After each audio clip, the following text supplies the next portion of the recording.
Whether she was surprised by his sudden self-awareness or as shocked at his seemingly researched hypothesis as I was.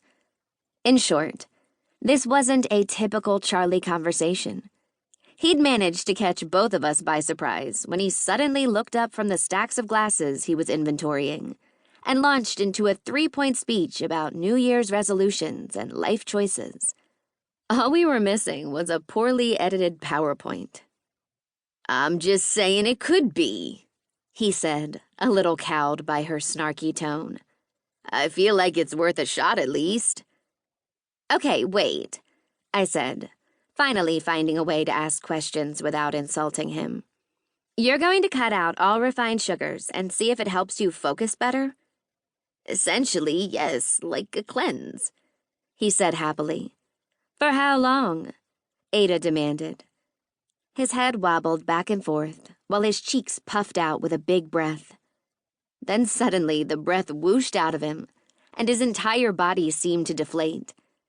"At least 6 months," he answered somberly.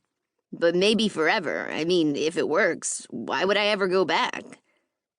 Ada leaned forward, resting her elbow on the now gleaming bar and her chin in her hand. "If this works, I will personally make sure you never have refined sugars again." Charlie narrowed his green eyes on her. "What are you saying?"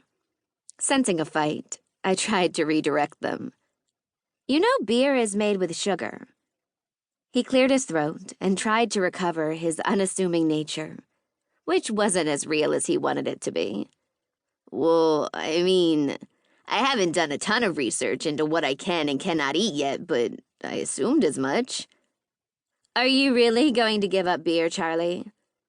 My tone sounded harsher than I meant it to. I was just surprised. Charlie loved beer. And not just the light stuff. He wanted milk stouts and cloudy IPAs.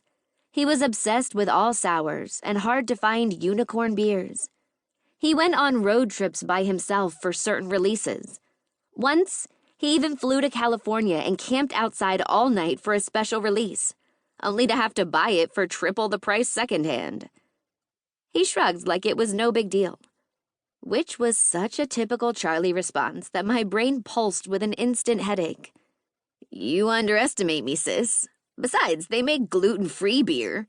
I'll still be able to drink it, I'll just have to step away from some of it."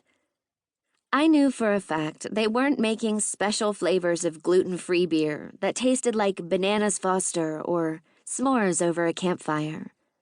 But he was right. I was majorly underestimating him, and that wasn't fair.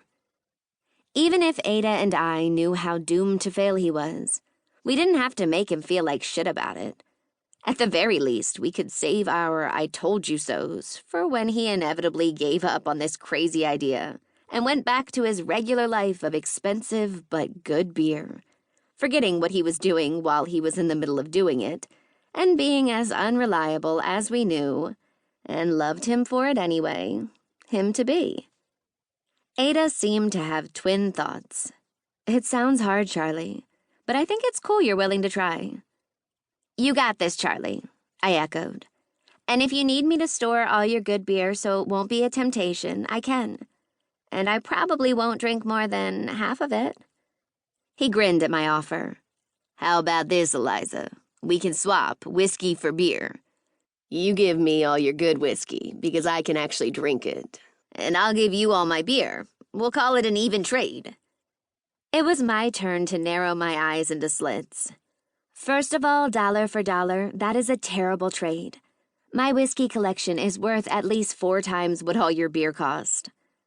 That was true, not only because my bottles of whiskey way outpriced his cans and crowlers of beer, but because he barely had a collection.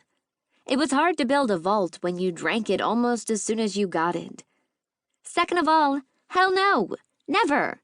You won't even get it after I'm dead. I'm going to be buried with it in a giant mausoleum, like an Egyptian goddess with all her jewels. Ada snorted. "You're insane." Charlie turned to face her. "She's dead serious." The front door opened, letting in a cold gust of January air. It was well before opening.